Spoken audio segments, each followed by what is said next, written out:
Hello, hello! It's me, Mama Rox. At ito nga ang ating tinda serye. So, ayun. Para lamang sa mga kaalaman nyo, lumipat nga kami dito sa Batangas ay August 22, 2021. And literal na simula noon ay dito na nga kami nanirahan. So, bali ako at talaga ay tubong Quezon. Doon talaga ako nagkaisip and nag-aral hanggang college. And ang asawa ko naman is no permanent address kasi nanirahan siya sa Alabang, nanirahan din siya sa Mindoro, and then last na nga dito sa Santo Tomas, Batangas. So, bali, ang last job ko nga ay sa Japan. And then, dun ko na nga din nakilala ang asawa ko year 2018. So, ayun, parehas nga kami nagatrabaho sa Japan. And hindi nga din naman nagtagal kasi nga nabuntis nga ako kay Yume. Kaya naman talagang umuwi nga ako dito sa Pilipinas. So, year 2019 nga ako nung umuwi. And namalagi nga muna ako sa Quezon Province.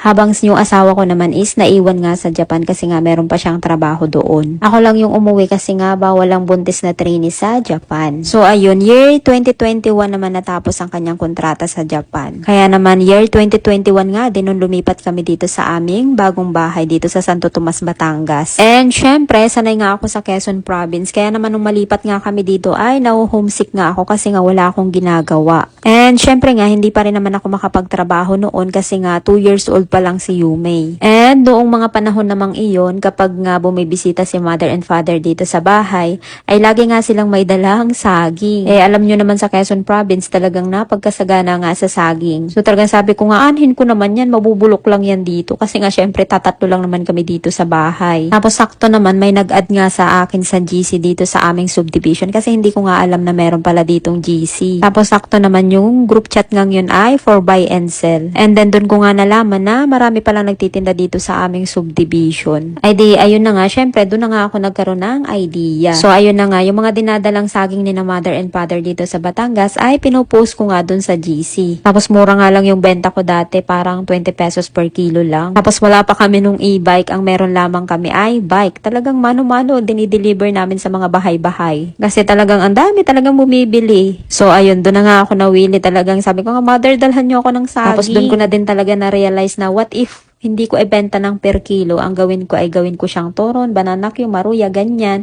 Kasi doon talagang mas malaki yung aking kikitain. And doon talaga ako nag-start magtinda ng kakanin. And syempre, dumaan din talaga ako sa try and error kasi hindi naman porket toron lang yan, napagka-easy lang niyang lutuin.